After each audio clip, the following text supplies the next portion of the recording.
Nazdar boys, vítej u dnešního videa. Akorát nakládáme bávko a vyrážíme na závody do Brna.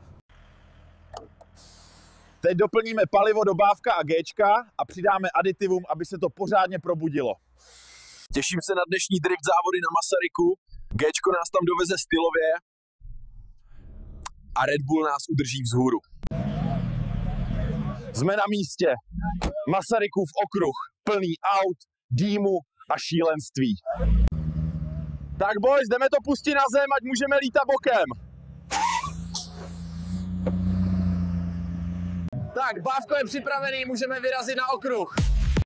Tohle zatraceně miluju, lítat bokem po okruhu.